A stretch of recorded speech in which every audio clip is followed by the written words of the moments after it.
बाबा साहब अंबेडकर के बाद जो दूसरा नाम मैं लेना चाह रहा हूं उस संविधान सभा में, वो मरांग गोमके आदिवासी नेता, भारत राष्ट्र के निर्माता जयपाल सिंह मुंडा का नाम लेना चाह रहा हूं, जिन्होंने संविधान सभा की बैठक में खड़े होकर इस देश के मूल निवासियों के लिए क्या कहा है। मैं चाहता हूं कि इस पूरे कोटेशन को आप सुने और पूरा देश पढ़े कि हमारे लोगों ने कैसे इस देश के संविधान को बनाने की कोशिश की। पहला सवाल क्या था जयपाल सिंह मुंडे ने कि हमारे इतने 3 करोड़ लोग आदिवासी हैं और संविधान सभा में केवल 5 लोग 6 लोग हैं आदिवासी तबके से नुमाइंदगी करने के लिए।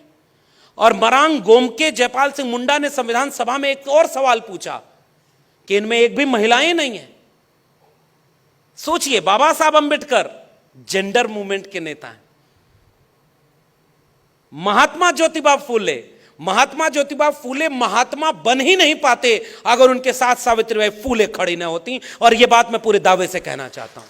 और सुनिए जयपाल सिंह मुंडा का कोटेशन, और उस कोटेशन में वो जयपाल सिंह मुंडा क्या लिखते हैं, कहते हैं, सभापति श्रीमान सभापति जी, मैं उन लाखों अज्ञात लोगों की ओर से बोलने के लिए यहां खड़ा हूं जो सबसे महत्वपूर्ण लोग हैं, जो आजादी के अनजान लड़ाके हैं, जो भारत के मूल निवासी हैं और जिनको backward tribes, primitive tribes, criminal tribes और जाने क्या क्या कहा जाता है। पर मुझे अपने जंगली होने पर गर्व है, क्योंकि वही संबोधन है जिससे हमारे लोग इस देश में जाने जाते हैं।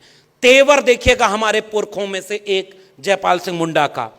हम जंगल के लोग अपने संकल्प को अच्छी तरह से समझते हैं। अपने 3 करोड़ आदिवासियों की ओर से मैं इस संकल्प का समर्थन करता हूं।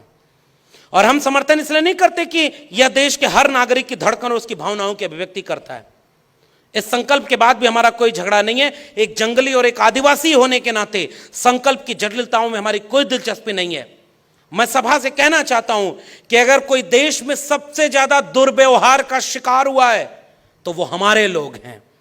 पिछले 6000 सालों से उनकी उपेक्षा हुई है और उनके साथ अपमानजनक व्यवहार हुआ है।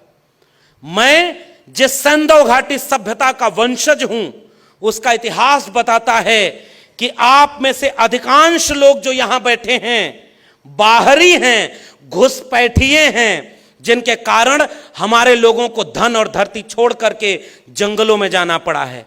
इसलिए यहां जो संकल्प पेश किया गया है वह आदिवासियों को लोकतंत्र नहीं सिखाने जा रहा। आप हम सब आदिवासियों को लोकतंत्र सिखा ही नहीं सकते, बल्कि आपको ही उनसे लोकतंत्र सीखना है।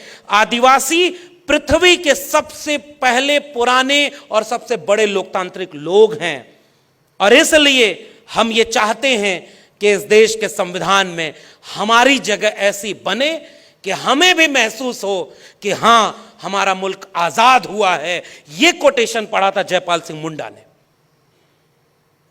और आज इस देश में आदिवासी अपने जल जंगल जमीन, अभी मैं 1 हफ्ता पहले बस्तर से लौटा हूं, आप यकीन नहीं मानेंगे, देश के बड़े बड़े पूंजीपतियों के हाथों में वो जल जंगल जमीन बेची जा रही है, और जो आदिवासी वहां लड़ रहा है उसको गोली मारी जा रही है। और जब सदन में पूछा गया कि आपने आदिवासियों को गोली क्यों मारा, तो मंत्री खड़ा होकर कहता है मिस्टेकन आइडेंटिटी थी, गलती हो गई। क्या इस देश के नागरिक की जान की कीमत यही है कि कोई गलती से गोली मार दे? और इसलिए मैं यहां खड़ा होकर पूछना चाहता हूं, बताइए 2023 में भारत का संविधान कितना बचा है? कितनी मुश्किल से बनाया गया था। डॉक्टर अंबेडकर ने एक एक क्लॉज पर पढ़ करके इतना कुछ लिखा है, इतना कुछ डिबेट करके एक न्याय, समता और बंधुता का भारत बनाया है। और आज इस देश को कहां पहुंचाया जा रहा है?